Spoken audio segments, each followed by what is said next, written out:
మనకు ఒక పక్కన మన ఇబ్బందులు ఉన్నాయి, ఇంకొక పక్కన పర్మనెంట్గా రెస్టరేషన్ చేయాలి.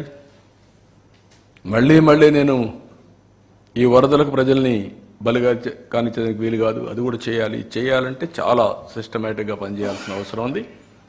తాత్కాలికంగా వీళ్ళు నిలబెట్టాలి, మళ్ళీ నేను శాశ్వతంగా పరిష్కారం చేయాలి. అందుకనే ఈరోజు అన్ని అనలైజ్ చేసిన తర్వాత ఒక ప్యాకేజ్ ఒకటి ఇస్తున్నాం. ఆ ప్యాకేజ్ ప్రకారం 179 సచివాలయాలు,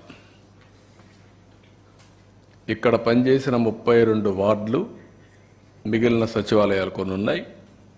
ఇబ్రహీంపట్నం, లేకపోతే జక్కంపూడి, వాల్మీకి కాలనీ, బాంబే కాలనీ, ఇలాంటివన్నీ కొన్ని ఉన్నాయి. ఆ ఏరియాస్ అన్ని చూసుకున్న తర్వాత 179 సచివాలయాల్లో ఏ ఇండ్లు అయితే మునిగిపోయినాయో ఆ ఇండ్లు వార్డ్స్ పై మొత్తం 179 సచివాలయాలు. 179 సచివాలయాల్లో ఉండే అందరికీ ఫస్ట్ ఫ్లోర్లో ఉండేవాళ్ళు నీట మునిగారు, గ్రౌండ్ ఫ్లోర్లో వాళ్ళందరికీ 25,000 రూపాయల చొప్పున ఆర్థిక సహాయం చేస్తున్నాం.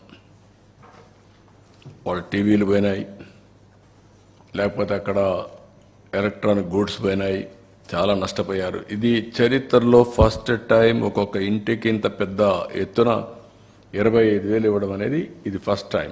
ఒకప్పుడు 4,000 రూపాయలు. భోజనాల కాడ ఎక్కడా మేము లోటు చేయలేదు.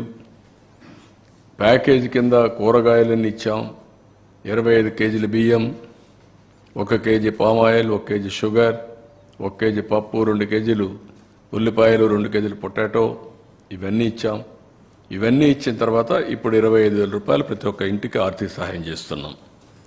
రెండోది, ఫస్ట్ ఫ్లోర్లో ఉండే అందరికీ ఒక 10,000 రూపాయలు ఆర్థిక సహాయం చేస్తున్నాం అందరికీ, ఇర్రెస్పెక్టివ్.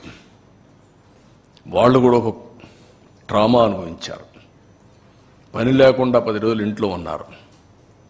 వాళ్ళు కూడా వాళ్ళకు కూడా ప్యాకేజ్ ఇచ్చాం, ఫుడ్ పెట్టాం. ఇప్పుడు కూడా 179 సచివాలయాల్లో ఉండే వాళ్ళకి 10,000 ఇస్తున్నాం. First floor, second floor and above పూర్తిగా.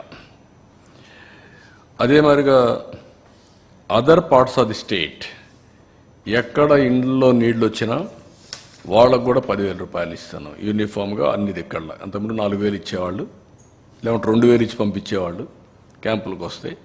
వాళ్లకు 10,000 ఇస్తున్నాం ప్యాకేజ్ ఇచ్చి. స్మాల్ ఎస్టాబ్లిష్మెంట్స్, కిరాణా షాపులు, చిన్న టీ కొట్లు, ఇలాంటివన్నీ ఉంటే వాళ్ళందరికీ 25,000 రూపాయల చొప్పున అందరికీ ఇస్తున్నాం. ఇల్లు పోయి ఉంటే ఇంటికి ఇస్తాం, దేనికి ఇస్తాం, రెంట్కి. ఆ విధంగా మొత్తం స్మాల్ ఎస్టాబ్లిష్మెంట్ అన్నిటికీ 25,000 ఇస్తాం 179 సచివాలయాల్లో. అదే మరిగా ఎంఎస్ఎంఈలు రిజిస్టర్ చేసుకున్నారు, ట్రేడ్కు అవన్నీ కూడా రిజిస్టర్ చేసుకున్నారు. చిన్న ఇవి పెట్టుకున్నప్పుడు వాళ్ళందరికీ టర్న్ ఓవర్ 40 lakhs కంటే తక్కువ ఉంటే వాళ్ళందరూ ఈ యొక్క జిఎస్టీ ఫైల్ చేయాల్సిన పని లేదు.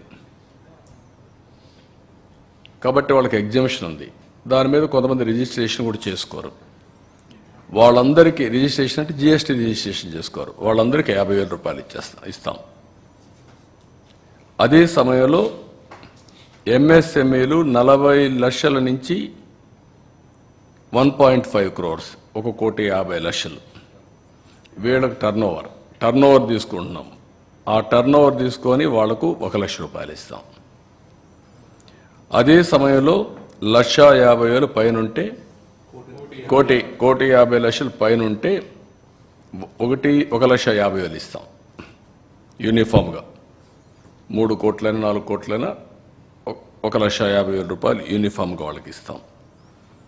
వీళ్ళు కాకుండా 2 వీలర్స్ ఎవరైతే ఉన్నారో ఇన్సూరెన్స్ క్లెయిమ్ చేసుకునేదానికి ఏమేం చేయాలో చేసాం, రిపేర్లకు మేమేం చేయాలో చేసాం, చాలా ఎక్సర్సైజ్ చేసాం వాళ్ళ మీద. ఇప్పుడు కూడా మేము వదిలిపెట్టడం లేదు. ఇప్పటికి 9,088 వెహికల్స్ రిజిస్ట్రేషన్ చేసుకున్నారు, ఇది క్లెయిమ్స్ పెట్టుకున్నారు.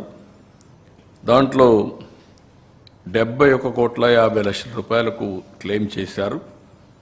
ఇప్పటికి 2,345 క్లెయిమ్స్ సెటిల్ అయినాయి. 6,21,00,000 ఇచ్చాం. ఇంకొక పక్కన 6,708 క్లెయిమ్స్ పెండింగ్ ఉన్నాయి. దీనికి 65,29,00,000 పే చేయాలి. దీని మీద పర్సూ చేస్తున్నాం.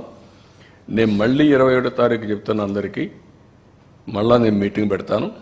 వాళ్ళందరితో మాట్లాడి ఇవి సెటిల్ అయ్యే వరకు వాళ్ళకి అండగా ఉంటాం. ఎవ్రీడే నేను రిపోర్ట్ తీసుకొని ముందుకు పోతాను.